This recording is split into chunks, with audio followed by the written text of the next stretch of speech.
Everybody, we'll go ahead and start. My name is Andy Anand. मैं भूल गया हमें हिंदी में सेशन करना है.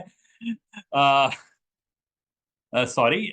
मेरा नाम एंडी आनंद है और मैं लॉ ऑफ अट्रैक्शन का कोच हूँ. मैं लॉ ऑफ अट्रैक्शन सिखाता हूँ, जिसे हिंदी में आकर्षण का नियम भी बोला जा सकता है. और मैं एक इमोशनल हीलर हूँ. अगर आपके कोई जज्बात हैं, कोई भावनाएं हैं अ, जो जो हमारे अंदर की भावनाएं होती हैं, वो हमारे शरीर में जाकर दर्द या दुख या इस तरह की कोई बीमारियां पैदा करती हैं. तो उन बीमारियों से निकलने के लिए या उन दर्दों से निकलने के लिए मैं भावनाओं की या जज्बातों का निवारण करने की को सिखाता हूं. और ऊपर मेरा व्हाट्सएप नंबर लिखा है. अगर कोई मुझसे संपर्क करना चाहे तो आप मुझसे व्हाट्सएप पे उस नंबर पे संपर्क कर सकते हैं. तो आज हम सीखने वाले हैं कि लॉ ऑफ अट्रैक्शन या आकर्षण का नियम क्या होता है और उसका अभ्यास कैसे किया जाए. तो सबसे पहले हम क्या करेंगे, हम थोड़ी अपने अंदर थोड़ी सी ऊर्जा बनाएंगे. उसके लिए हम 3 बार ओम बोलेंगे. तो लंबी सांस लेंगे और फिर 3 बार ओम बोलिए मेरे पीछे पीछे. ओ.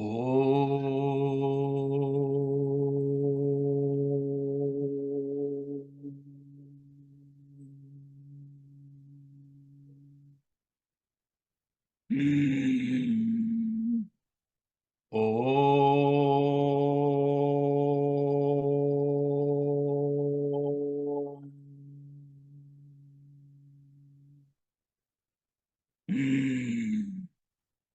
ओ.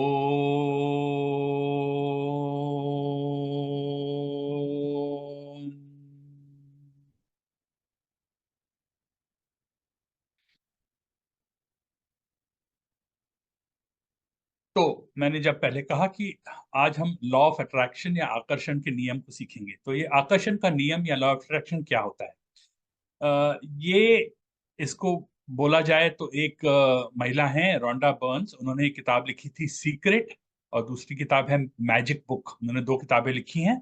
उन दोनों किताबों में उन्होंने इस लॉ ऑफ अट्रैक्शन को के बारे में कहा है. पर ये जो है लॉ ऑफ अट्रैक्शन, ये एक बहुत पुरानी शिला है जिसको बोलते हैं रोजेटा स्टोन. उस रोजेटा स्टोन में लिखी गई है. अब इसका मतलब क्या है?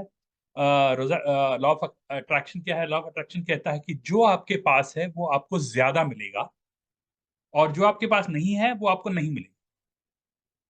तो आप सोचो कि इसका मतलब क्या होता है. इसका मतलब होता है जो चीज आपके पास ज्यादा है वो आपको और मिलेगी. अब सोच लिए आपके पास प्यार है, मतलब आपके दिल में प्यार है, तो आपको और ज्यादा प्यार और प्यार मिलेगा. वो कैसे? अगर आपके दिल में प्यार है तो आप वो प्यार और लोगों की तरफ बटोरोगे, आप और लोगों को प्यार दोगे. और अगर आपके दिल में प्यार नहीं है तो आप और लोगों को प्यार नहीं दे सकते. ठीक है. तो इसीलिए आकर्षण का नियम कहता है कि जो चीज आपके पास है वो आपको और मिलेगी. अगर आपके दिल में प्यार है तो आपको और मिलेगी. अगर आपके दिल में करुणा है तो और लोग भी आपको करुणा देंगे. अब ज्यादातर लोग क्या चाहते हैं जिंदगी में? ज्यादातर लोग पैसा चाहते हैं. तो बोलते हैं हमारे पास तो पैसा है नहीं. तो आप बोल रहे हो कि जो है वो ज्यादा मिलेगा. अगर पैसा है ही नहीं तो और ज्यादा कैसे मिलेगा? तो अब इसका इसका तरीका क्या है कि हमारे 2 मन होते हैं. एक होता है चेतन मन, जिससे हम रोजमर्रा जब हम जाग रहे हैं, काम कर रहे हैं. एक होता है अचेतन मन. जब हम सो जाते हैं वो मन चलता रहता है. वही अचेतन मन है जो आप सोच लें. हमारा पूरा शरीर तो चल रहा है जब हम सो रहे हैं. हमारा ब्लड प्रेशर चल रहा है, हमारी दिल की धड़कन चल रही है. तो अचेतन मन जो है वो सब ये चला रहा है. तो आपको क्या करना है? अचेतन मन को बताना है कि मैं अमीर हूं या मेरे पास पैसा है. अब अचेतन मन को कैसे बताएंगे? आपको अ, एक तरह का ध्यान या मेडिटेशन करके अपने अचेतन मन को बोलना है. और उसकी सीधी सी सिंपल सी बात है, आपको रोज अपने अचेतन मन को ये जताना है कि मैं अमीर हूं या मेरे पास ज्यादा पैसा है या मेरे पास ज्यादा प्यार है. इसका मतलब है कि आपकी जो सोच हो वो ऐसी हो कि आपके अचेतन मन को लगे कि आपके पास बहुत पैसा है. मतलब आप सोचें, आप रोजमर्रा में क्या करते हैं? आप रोजमर्रा में जब भी कोई बात आती है तो हम सब करते हैं, मैं भी करता हूं. कि कोई चीज़ अगर दिन में ठीक नहीं चली, तो मैं उसके बारे में कंप्लेन करता हूँ, मैं उसके बारे में शिकायत करता हूँ। तो जब आप कोई भी नेगेटिव बात करते हो, शिकायत करते हो, कंप्लेन करते हो, क्रिपिंग करते हो, किसी तरह की गिला करते हो, तो वो जो है वो नेगेटिव बात आपके अचेतन मन में जाती है और आप हमेशा हँसते रहते हो। अगर आपके सामने चुनौतियाँ आती हैं, उसके बावजूद आप हँसते रहते हो, तो अचेतन मन को लगता है कि भाई ये तो बहुत सुखी इंसान है। तो बाहर से फिर धीरे-धीरे लॉ ऑफ अट्रैक्शन या जो आकर्षण का नियम है, वो आप और सुख आपकी तरफ लाना शुरू करता है। तो वैसे ही आपको क्या करना है, आपको अपने अचेतन मन को बताना है कि मैं सुखी हूँ या मैं अमीर हूँ। अब वो कैसे बताएँगे, यही मैं इन कुछ दिनों में आपको सिखाऊँगा। अब उसका स स उसकी उसकी एक बहुत सरल नियम ये है कि आपको हमेशा शुकराने में रहना है। शुकराना मतलब धन्यवाद कहना है और आपको ग्रैटिट्यूड में रहना है। तो वो कैसे करेंगे? वही ये किताब है जो हम पढ़ेंगे आज, मैजिक बुक, उसमें सिखाया गया है। तो अब उस सबसे पहले हम क्या करेंगे, हम एक छोटी-सी मेडिटेशन करेंगे, छोटा-सा ध्यान करेंगे। तो आप सब लोग आँखें बंद कर दीजिए और आँखें बंद करके सोचिए, अपने बचपन में चले जाइए और कोई बचपन का दिन याद कीजिए, जब जो आपका सबसे खुशी वाला दिन था, जिस दिन आपको बहुत खुशी हुई थी। शायद आपकी उम्र 5 साल की हो या 8 साल की हो या 10 साल की हो। किसी एक उम्र में चले जाइए और याद कीजिए उस दिन क्या हुआ था और आप उस दिन क्या क्यों खुश थे? आपके साथ कौन-कौन था? आपके दोस्त थे? आपकी कोई सहेली थी? आपके माता-पिता थे? कौन था आपके साथ? उस दिन क्या हुआ था जो आज भी अगर आप याद करते हो, तो आप खुश हो जाते हो? और फिर उस खुशी में आपने क्या किया? कुछ खाया, कुछ पिया, कुछ खेला, कुछ नाचे, कुछ कूदे? उन सभी घटनाओं को याद कीजिए और ऐसे सोचिए कि आप वही अब महसूस कर रहे हैं। अब धीरे-धीरे आँखें खोलिए और आप में से जो भी मुझे बताना चाहे कि वो कौन-सी याद है जो आपको आई? कौन बताना चाहेगा? अगर आप में से कोई बताना चाहे, तो प्लीज़ अपने आप को अनम्यूट कीजिए और मुझे बताइए कि आपको कौन-सी याद आई अपने बचपन की?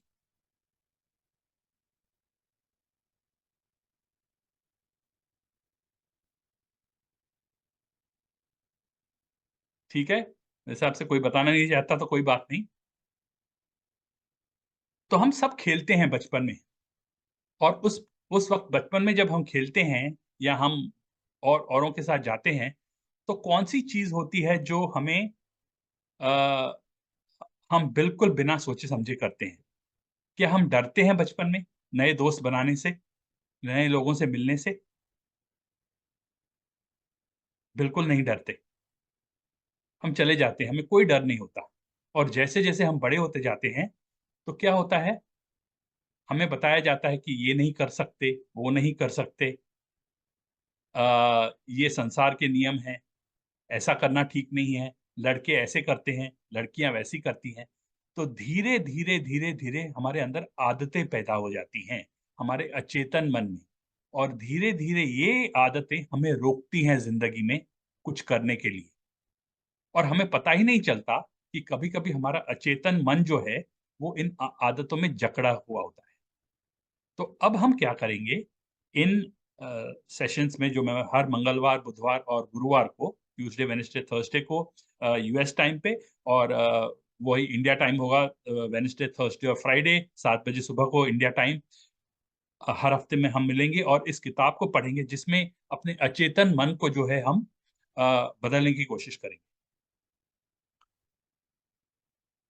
तो सबसे पहले एक और चीज़ समझनी है कि हमारे हम जो हैं, हम सब लोग 5 धातु से बने हैं।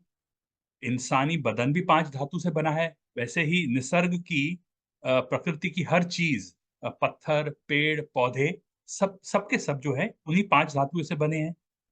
तो अब जो 5 धातुओं से सब चीज़ बनी है, वो सब अगर आप माइक्रोस्कोप के अंदर इंसानी बदन को ले लो, एक सेल ले लो, पत्थर को ले लो, आप देखोगे कि सब के सब एटम्स और मॉलिक्यूल से बने हैं और वो सभी एटम्स और मॉलिक्यूल्स एक पर्टिकुलर फ्रीक्वेंसी पे हिल रहे हैं, वाइब्रेट कर रहे हैं जिसे अंग्रेजी में बोलेंगे।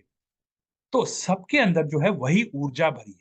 मतलब ये है कि हम सब ऊर्जा के लेवल पे, एनर्जी के लेवल पे सब लोग एक हैं। तो आप सब लोग ऐसे करिए, हम सब एक हैं।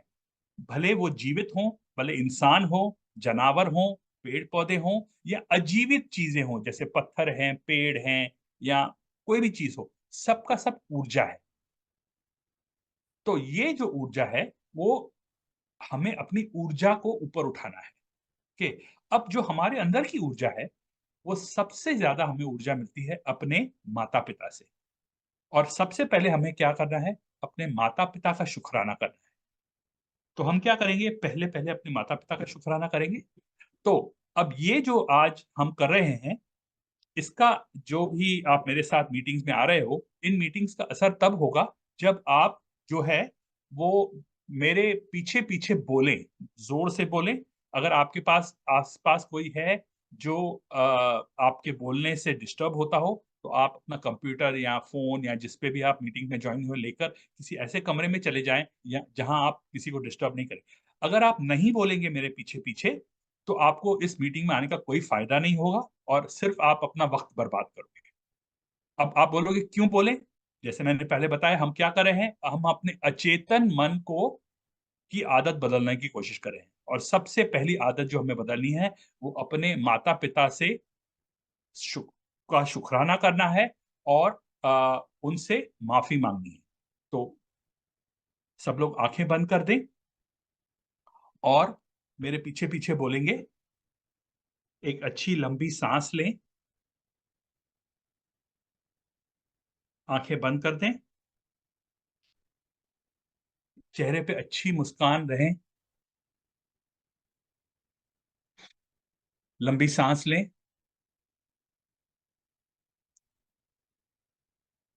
और अपनी माँ का चेहरा अपनी आँखों के नज़रों के सामने ले आइए। सोचिए आपकी माँ कैसी अच्छी मुस्कुराती थीं या मुस्कुराती हैं। उन्होंने कितने अच्छे कपड़े पहने हैं। आपकी माँ कितनी सुंदर हैं और अपनी माँ का चेहरा आपके बिल्कुल नज़रों के सामने है और बोलिए, मुझे माफ़ कर दो मेरी माँ, मुझे माफ़ माँ, माँ मैं सॉरी कहना चाहता हूँ। माँ, मैं आपको सॉरी कहना चाहता हूँ। मैंने तुम्हें मैंने तुम्हें चोट पहुँचाई है। माँ, माँ, मैं क्षमा चाहता हूँ। माँ, मैं क्षमा चाहता हूँ कि मैंने अपने जीवन में तुम्हें उतना वक़्त नहीं दिया, जितना देना चाहिए। मुझे माफ़ कर दो माँ कि मैंने कई बार तुम्हारी बातों को गलत समझा है। मेरे पीछे-पीछे दोहराते रहिए, मुझे माफ़ कर दो माँ कि कई-कई बार तुम्हारी कही हुई बातों को नहीं माना है। मुझे माफ़ कर दो माँ कि मैंने कि तुमसे उतना प्यार नहीं किया, जितना जितना एक बेटे या बेटी को करना चाहिए। मुझे माफ़ कर दो माँ, मैंने कई बार तुमसे ऊँची आवाज़ में बात की है। मुझे माफ़ कर दो माँ, मैंने तुम्हारी उतनी इज़्ज़त नहीं रखी है, जितनी एक बेटे या बेटी को रखनी चाहिए। शुक्रिया माँ, इन सब के बावजूद तुम हमेशा मुझसे प्यार करती रही। तुमने मुझसे तब भी प्यार किया, जब मैं तुम्हें तकलीफ़ दे रहा था। तुमने मुझे तब भी सराहा, जब मैं अपने आप से विश्वास खो चुका था, तुमने मेरी तारीफ तब भी की जब मुझे अपने आप से नफरत होने लगी थी। मेहरबानी माँ, उन सभी बलिदानों के लिए, उन सभी त्यागों के लिए जो तुमने मेरी खातिर किए हैं। भले ही मैंने तब तुम्हें नहीं बताए हों, पर अब कहता हूँ, मैं तुमसे बहुत प्यार करता हूँ माँ। आई एम सॉरी माँ। मैं मुझे माफ कर दो माँ। थैंक यू माँ। धन्यवाद माँ। आई लव यू माँ। मैं तुमसे प्यार करता हूँ माँ। अब गहरी सांस लीजिए और मुंह से सांस छोड़ दीजिए। अब अपने हाथों को अपने छाती पे रखिए, दिल पे रखिए और ऐसे सोचिए कि हाथ घुमा रहे हैं अपने दिल पे और अपने दिल को साफ कर रहे हैं। अब अपने पिता का चेहरा अपनी आंखों के सामने ले आइए। उनकी मुस्कान को याद कीजिए। सोचिए आपने पिता ने कितने कष्ट किए हैं आपको बड़ा करने के लिए। सोचिए कि आपके पिता ने अपने दफ्तर में कितनी बॉस की तकलीफें सही होंगी पैसे कमाने के लिए। तो आप पिताजी को ध्यान में रखते हुए बोलिए, दोहराइए मेरे साथ, पिताजी, मैं आपको सॉरी कहना चाहता हूँ। मुझे क्षमा कीजिए पिताजी, मैंने आपको चोट पहुँचाई है। मुझे क्षमा कीजिए पिताजी, मैंने आपको दुःख दिया है। मुझे क्षमा कीजिए पिताजी, मैंने जीवन में आपको पर्याप्त समय नहीं दिया है। मुझे क्षमा कीजिए पिताजी, मैंने आपके साथ बैठकर बातें नहीं की हैं। मुझे क्षमा कीजिए पिताजी, ज़िंदगी में कई बार मैंने आपको गलत समझा है। मुझे माफ़ कीजिए पिताजी, मैंने आपको कई बार गलत समझा है। मुझे माफ़ कीजिए पिताजी, मैंने आपको उतना प्यार नहीं दिया है, जितना एक बेटे या बेटी को देना चाहिए। मुझे क्षमा कीजिए पिताजी, मैंने आपका पर्याप्त सम्मान नहीं किया है।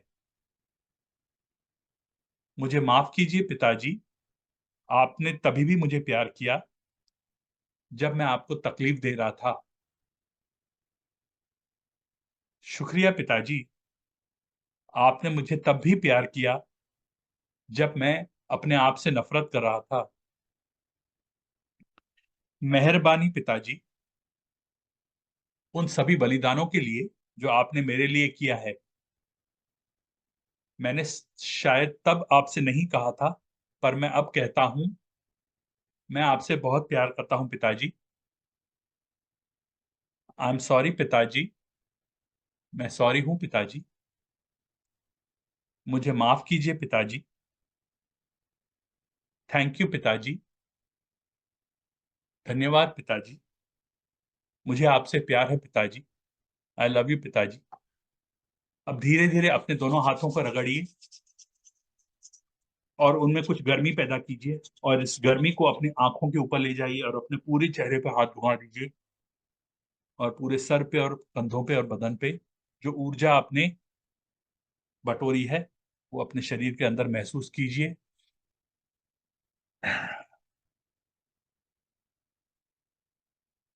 कोई कुछ कहना चाहेगा, पूछना चाहेगा इस वक़्त? आप मुझसे अनम्यूट होकर पूछ सकते हैं या चैट में भी लिख सकते हैं।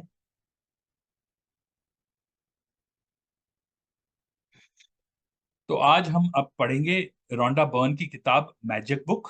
मैजिक बुक बताता है कि आपको कौन से अभ्यास करने हैं जिससे आप अपने अचेतन मन को ज़्यादा पॉज़िटिविटी में ले जा सकें। तो मैं इस किताब को शेयर करूँगा और फिर हम इस किताब को पढ़ेंगे। ओके, तो ये हम सबसे पहले जो किताब है मैजिक बुक, रोंडा बर्न ने लिखी है। ये इसका हिंदी आवर्तन है। तो हम जो आभार उन्होंने व्यक्त किए हैं सबसे पहले वो पढ़ेंगे, क्योंकि आभार या धन्यवाद बहुत जरूरी हैं, क्योंकि यही हम सीखने वाले हैं। तो आभार। तो रोंडा बर्न कहती हैं, जब मैं पहले पहल कोई पुस्तक लिखने बैठती हूँ तो सृजन का कार्य आनंददायक लेकिन एकला चलो रे की तर्ज पर शुरू होता है। तब बस मैं होती हूँ और सृष्टि होती है। फिर धीरे धीरे दायरा चला जाता है और लोग जुड़ते चले जाते हैं, जो अपनी विशेषज्ञता का योगदान देते हैं, और आखिरकार अपने हाथों में एक नई पुस्तक आ जाती है। निम्नलिखित लोग उस सृजन के व्यापक दायरे का हिस्सा बने, जिसकी बदौलत द मैजिक पुस्तक आपके हाथों में पहुंची है। तो इन लोगों का धन्यवाद देना बहुत जरूरी है। धन्यवाद, धन्यवाद, धन्यवाद मेरी बेटी स्काई को, जिसने मेरे कंधे से कंधा मिलाकर संपादन का अथक कार्य किया। जॉश गोल्ड को भी, जिन्होंने अपने वैज्ञानिक ज्ञान और शोध योग्यताओं का योगदान देते हुए मेरी मदद की, ताकि मैं विज्ञान और खोजों को धार्मिक अवधारणाओं के साथ एकरूप कर पाऊं। बियॉन्ड वुड्स की संपादक सिंडी ब्लैक को उनकी कुशल संपादन नीति और पैने सवालों के लिए, जिनसे मैं बेहतर लेखिका बनी। निक जॉर्ज, जो उनके सृजनात्मक भविष्य दृष्टि के लिए धन्यवाद, जिन्होंने इंटीरियर ग्राफिक्स और मुख्य पृष्ठ के जरिए जादू बिखेरा। पुस्तक के ग्राफिक्स और लेआउट के अंतिम प्रोडक्शन के लिए गोजर मीडिया के शैम्स फोर और कार्ला थॉर्नटन को धन्यवाद। द सीक्रेट टीम को धन्यवाद, जो एक नई पुस्तक को संसार में लाने में मेरी मदद करती है और जो मेरी रचनात्मकता की रीढ़ है। खास तौर पर मेरी बहन जेन चाइल्ड को, जो पूरी प्रकाशन टीम की प्रमुख है। इंडिया कीर को, जो हमारी विराट सूचनात्मक टीम की प्रमुख है। पॉल हैरिंगटन और मेरी बहन ग्लेंडा बेल को, जिन्होंने इस पुस्तक की जादुई तस्वीरों को सृजन के लिए फोटोग्राफर राफेल किलपैट्रिक और अन्य सदस्यों के साथ टीम बनाई। इसके अलावा सीक्रेट टीम के बाकी सदस्यों को धन्यवाद, जिन्होंने पर्दे के पीछे रहकर भी अमूल्य काम किया है।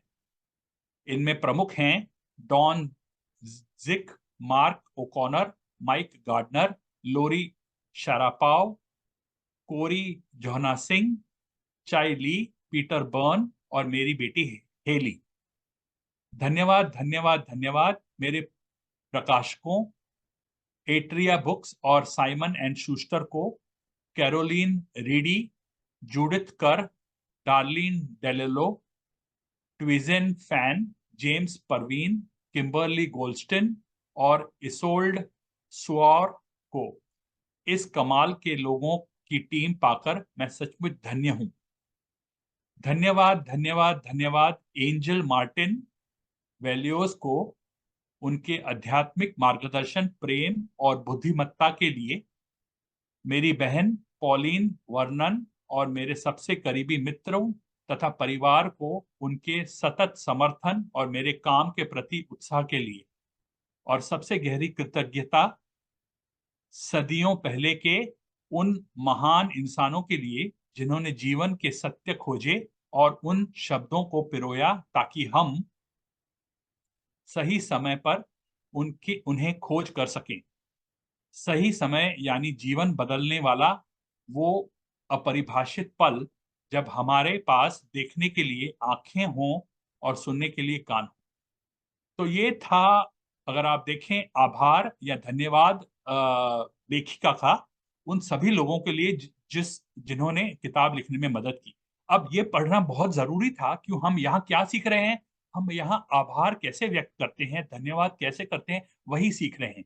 तो इसीलिए अलबत्तो ये किताब का चैप्टर नहीं है, फिर भी पाठ नहीं है, फिर भी इसे पढ़ना बहुत-बहुत ज़रूरी था। तो इसके साथ हमने ये पहले वाला पढ़ लिया है, अब हम जाएँगे पहले पाठ पर। तो मैं पहले पाठ में जाऊँगा और ये पहला पाठ है, क्या आप जादू में यकीन करते हैं? तो कौन बताएगा मुझे, कोई यहाँ जादू में यकीन करता है? किसी को लगता है कि दुनिया में कोई जादू है? चैट पे बताइए या अ, चाहें तो अनम्यूट करके मुझे बताइए।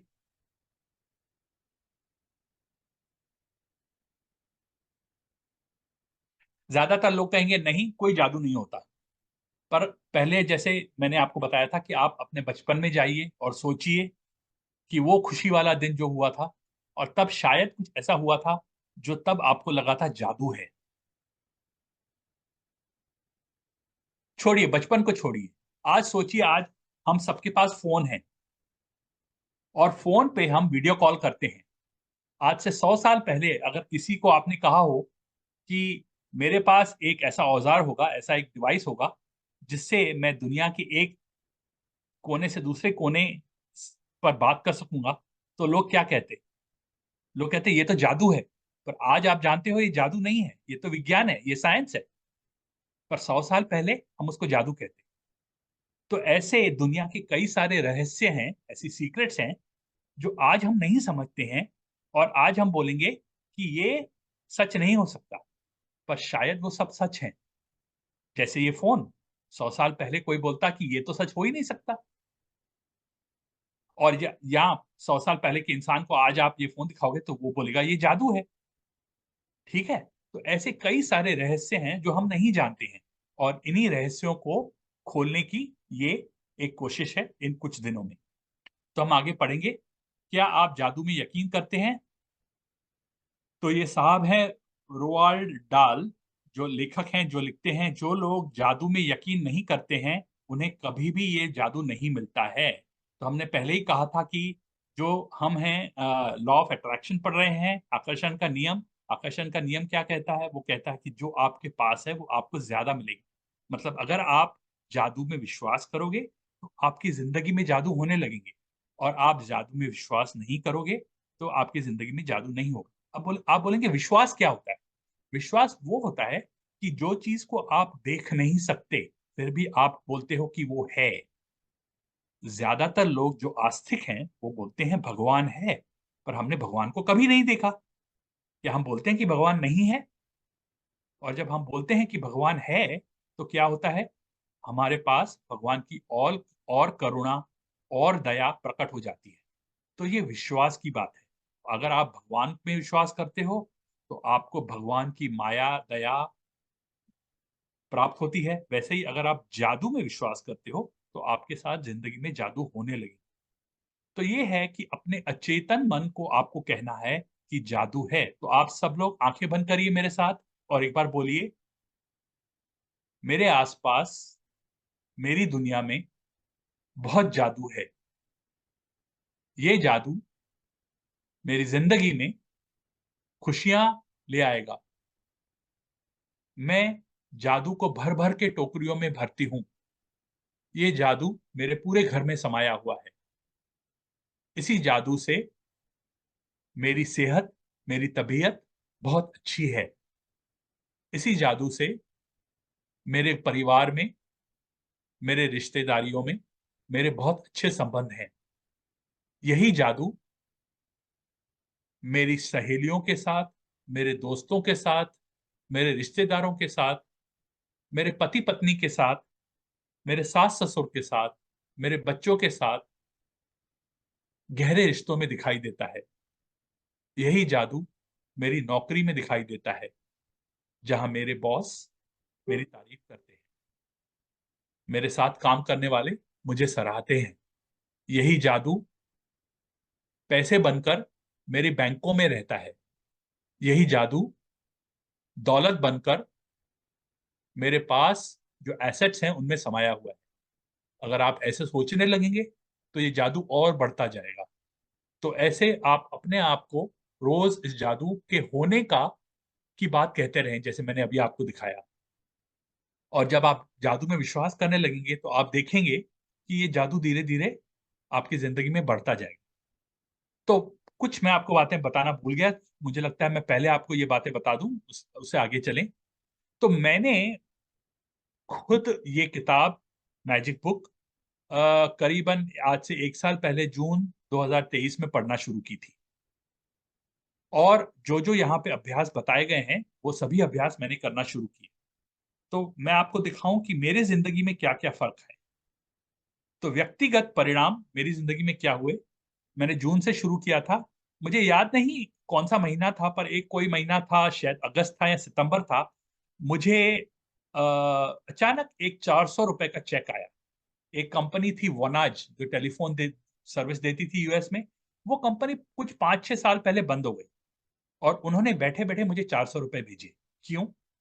कुछ तो उनका केस था और उस केस में उन्हें सब लोग जो उन उन उनसे जिन्होंने उनसे टेलीफ़ोन सर्विस ली थी, उन्होंने सब लोगों को 400-400 भेजे। अब सोचिए 5 या 6 साल बाद मुझे कहीं से जादू से ₹400 आ गए। वैसे ही मैंने कुछ अपार्टमेंट कॉम्प्लेक्स में पैसे डाले थे, जहाँ मुझे ये उम्मीद थी कि मुझे $200 हर 3 महीने में मिलेंगे और बैठे-बैठे नवंबर में वहाँ से मुझे ₹2000 का चेक आ गया, जिसकी बिल्कुल मुझे उम्मीद नहीं थी। तो ये दूसरा जादू हुआ। आप में से कुछ लोग जानते हैं कि मैं भारत में 10 साल ऐसे शेफ काम करता था। फरवरी 2014 में डैलस में पहली 5 स्टार होटल खुली और मुझे बहुत मन था कि मैं दोबारा शेफ का काम करूँ।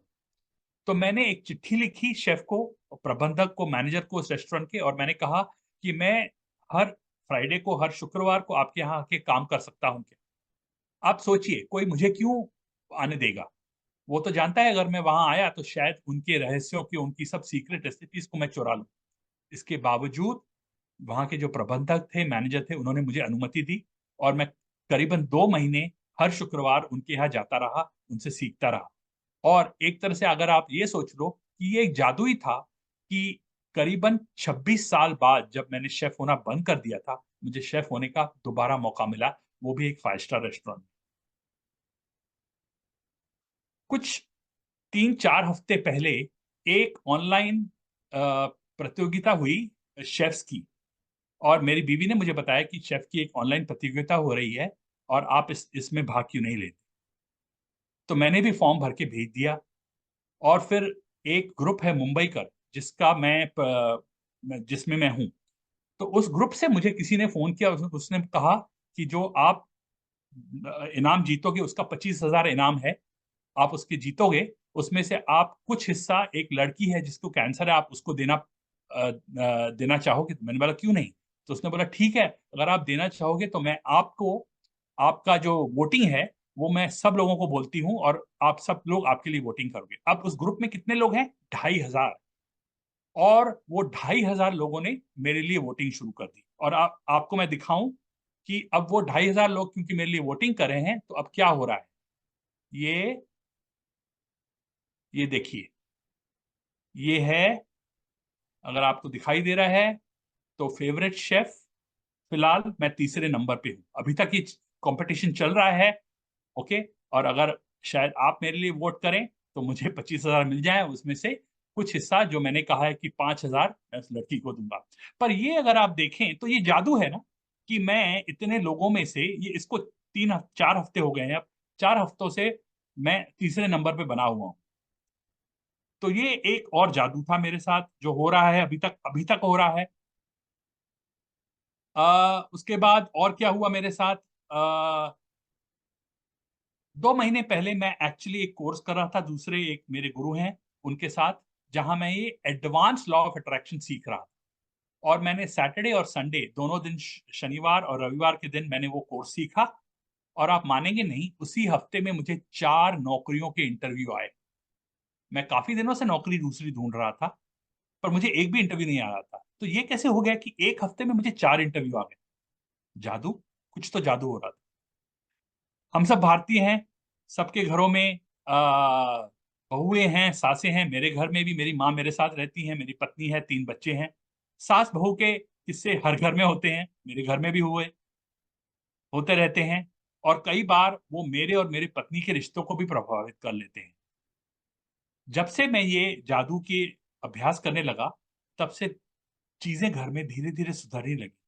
जुलाई 2023 में मेरी पत्नी एक बार मेरे पास आई और उसने कहा कि हमें छुट्टी पे जाना चाहिए और मेरी उम्मीद जो नहीं थी उसने कहा माँ को भी साथ लेके चलिए, मतलब मेरी माँ को।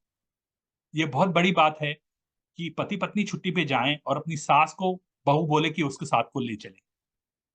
तो हम 5 दिन मेक्सिको में कैncun की छुट्टी पे गए। तो ये कुछ जादू मेरी ज़िंदगी में हो चुके हैं पिछले साल में, तो मैं आपको बताना चाहता था।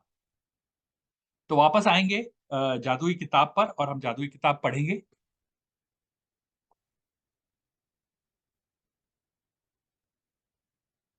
1 मिनट मुझे दीजिए, हम वापस जाएँगे उस पर।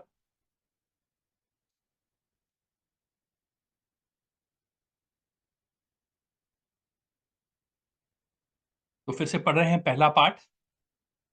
याद है जब आप बच्चे थे और जीवन को घोर आश्चर्य तथा श्रद्धा की भाव से देखते थे। जीवन जादुई और रोमांचक था। छोटी-छोटी चीजें भी आपको बेहद रोमांचक लगती थीं। आप घास पर ओस देखकर मंत्रमुग्ध हो जाते थे। हवा में रंग-बिरंगी तितलियों को उड़ते देखकर आपका मन ललचाने लगता था। जमीन पर कोई अजीब पत्ती या रंगीन पत्थर देखकर आप चकित हो जाते थे। दूध का दांत टूटने पर आपको रोमांच परवान चढ़ जाता था, क्योंकि इसका मतलब था कि उस रात परी आई है, परी आएगी।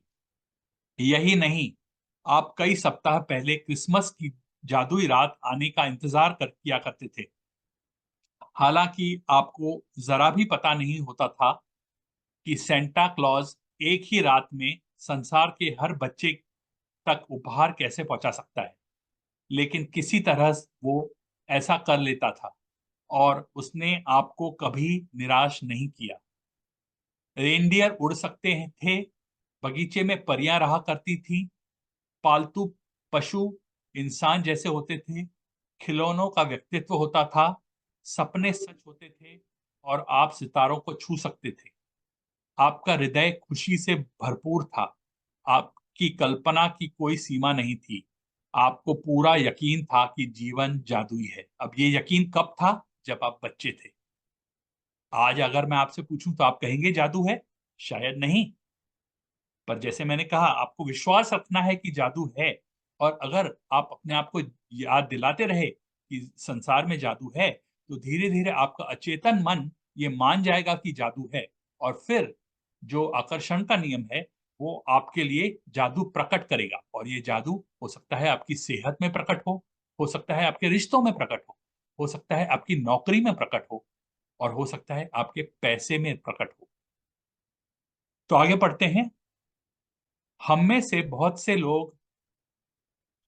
लोगों के मन में बचपन की ये बेहतरीन भावना थी कि हर चीज अच्छी है, कि हर दिन अधिक रोमांच व आनंद का वादा करता है और इन सबके जादू की खुशी पाने में हमें कोई भी नहीं रोक सकता था। लेकिन न जाने कैसे हम बड़े होकर वयस्क बन गए। जिम्मेदारियों, समस्याओं और मुश्किलों ने हमारा खुशी के गुब्बारे को हवा में निकाल दिया। हमारा मोह भंग हो गया और जिस जादू में हम बचपन में यकीन करते थे, वो गायब तथा ओझल हो गया। बड़े होने के बाद हम बच्चों के आसपास रहना पसंद करते हैं। इसका एक कारण ये भी है कि हम उस भावना को दोबारा भले ही पल भर के लिए महसूस कर सकें, जो हम में कभी थी। तो हम क्या करते हैं? हमें बच्चे अच्छे लगते हैं। क्यों अच्छे लगते हैं? कि बच्चों में अभी तक वो जादू की भावना है। जब हम उसके आस-पास जाते हैं, तो आप ये सोच लीजिए कि उनके अंदर से वो जादू की वेव्स निकलती हैं और वो हमें हम महसूस करते हैं और हमें हमें आपको समझ में नहीं आएगा क्यों? इसीलिए हमें बच्चे अच्छे लगते हैं। अब हमें करना क्या है? हमें हमारे अंदर वही बचपन पैदा करना है, वही बचपन का जादू पैदा करना है। तो आगे पढ़ेंगे। मैं यहाँ आपको ये बताने आई हूँ कि जिस जादू में आप कभी यकीन करते थे, वो सच है और वो जीवन का मोहभंग वाला वयस्क पहलू झूठ है। जीवन का जादू वास्तविक है और ये उतना ही वास्तविक है जितना कि आपने बचपन में जीवन को जितना अद्भुत समझा था, दरअसल ये उससे कहीं अधिक अद्भुत हो सकता है। तो जीवन जितना आपने बचपन में जादुई समझा था, एडल्ट लाइफ या वयस्क जीवन उससे भी ज़्यादा जादू हो सकता है और मैंने आपको बताया कि मेरे जीवन में पिछले 1 साल से क्या-क्या जादू हो रहे हैं। आपने आज तक जो देखा है, जीवन उससे अधिक रोमांचक, विस्मयकारी और आनंददायक हो सकता है। जब आप ये जान लेंगे कि इस जादू को सामने लाने के लिए आपको क्या करना है, तो आप अपने सपनों का जीवन जी पाएँगे। फिर आप आश्चर्य करेंगे कि आपने जीवन के जादू में यकीन करना क्यों छोड़ा। हो सकता है कि आप रेनडियर को उड़ते हुए न देख पाएँ, लेकिन आप उन चीज़ों को अपनी आँखों के सामने प्रकट होते देखेंगे, जिन्हें आप हमेशा चाहते थे। आप उन चीज़ों को अचानक होते देखेंगे, जिनके आपने सिर्फ़ सपने देखे थे। आप कभी सटीकता से नहीं जान पाएँगे कि आपके सपनों को साकार करने के लिए हर परिस्थिति कैसी निर्मित हो गई। आप ये इसलिए नहीं जान पाएँगे क्योंकि जादू अदृश्य जगत में काम करता है और यही सबसे रोमांचक हिस्सा है। क्या आप दोबारा जादू का अनुभव करने के लिए तैयार हैं? क्या आप अपने हर दिन को उसी तरह विस्मय और श्रद्धा से लबरेज करने के लिए तैयार हैं, जिस तरह आपके बचपन में होता था? जादू के लिए तैयार हो जाएँ। हमारी रोमांचक यात्रा 2000 साल पहले शुरू होती है, जब धर्म ग्रंथ में जीवन को बदलने वाला वो ज्ञान छिपाया गया था। अब ये जो बता रहे हैं धर्म ग्रंथ, वो है रोज़ेटा स्टोन। इसके बारे में हम कल पढ़ेंगे कि ये रोज़ेटा स्टोन क्या है, उसमें क्या लिखा है और इसमें कैसा जादू प्रकट होता है। तो इतना ही है जो हम करेंगे। अगर आप में से किसी को कोई सवाल है तो अनम्यूट कीजिए और मुझसे सवाल पूछिए और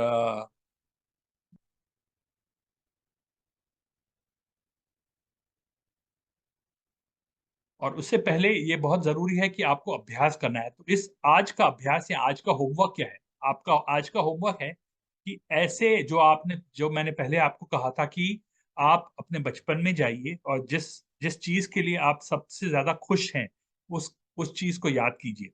अब उस वो खुशी किस कारण थी? शायद एक दोस्त के कारण, शायद किसी सहेली के कारण, शायद आपके माता-पिता ने आपको कोई चीज़ लाकर दी थी, शायद आप किसी होटल में खाने गए थे, शायद आप कहाँ कहाँ घूमने गए थे। जो भी उस खुशी का कारण था, वो सब लिखिए। उसको लिखिए, जैसे आप लिख सकते हैं, धन्यवाद मेरे माता-पिता ने मुझे नया खिलौना दिया था। धन्यवाद मेरे दोस्त तुमने मेरे साथ खेला था। धन्यवाद मेरी सहेली तुमने मेरे साथ बैठ के शायद रंगोली बनाई थी। धन्यवाद ऐसे जो भी उस घटना के बारे में आपको याद है, वो सब आप लिखिए। दूसरी चीज़ ये भी बहुत ज़रूरी है कि ये हो सके तो सुबह सवेरे लिखिए। जितना जल्दी आप उठेंगे ब्रह्मवेला हमारे भारतीय मान्यता है कि ब्रह्मवेला जो सूरज उगने से सूरज से 2 घंटे पहले, तो अगर आप जल्दी सुबह उठकर ये लिखें और पहले लिखें और फिर इसको लिखकर खुद पढ़ें। जब आप लिखेंगे और पढ़ेंगे, तो आपके अचेतन मन को वो खुशी महसूस होगी और जब वो खुशी महसूस होगी, तो धीरे-धीरे आप पाएँगे कि पूरे दिन आपको वो खुशी महसूस होती रहेगी।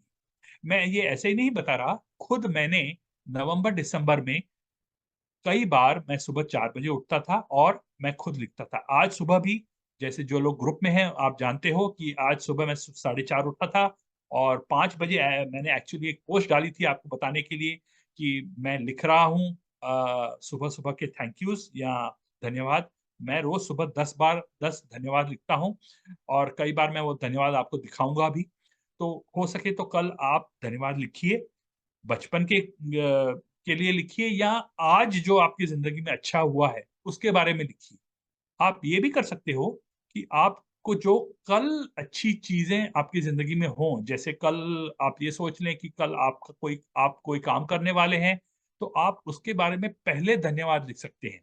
जैसे कल आप सोच लीजिए कल आप किसी रेस्टोरेंट में जाके खाना खाने वाले हैं, तो कल सुबह जाने से पहले आप लिख सकते हो कि भाई धन्यवाद फलां रेस्टोरेंट, आपने मुझे बहुत अच्छा खाना खिलाया। तो आप क्या कर रहे हो?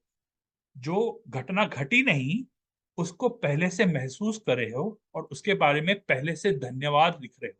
जब आप ऐसे करते हो, तो जो ब्रह्मांड है, उसको आप बता रहे हो कि आप कितने अ, कितने धन्यवाद में रहने वाले लोग, कितने शुकराने में करने वाले इंसान हो।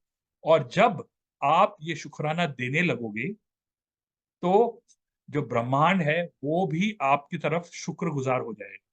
तो आप जब ये खुशी की घटना होने से पहले उसकी खुशी महसूस करने लगोगे, तो ब्रह्मांड आपकी तरफ खुशी और देगा आपको और धीरे-धीरे आपकी ज़िंदगी में ये जादू होने लगेगा। तो आप ये अभ्यास करिए कल सुबह और फिर मुझे कल आकर बताइएगा कि आपकी ज़िंदगी में कल का दिन कैसा बीता और फिर हम कल मिलेंगे। अगर आपको कोई सवाल है, तो अभी अपने आप को अनम्यूट कीजिए और मुझसे आप पूछ सकते हैं। मैं यहाँ कुछ मिनट और रहूँगा।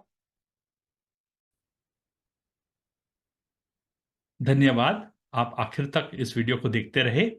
अगर आपने जो देखा ये आपको पसंद आया, तो इस वीडियो को लाइक करें, मेरे चैनल को सब्सक्राइब करें और ये वीडियो अपने दोस्तों और परिवारजनों के साथ शेयर करें।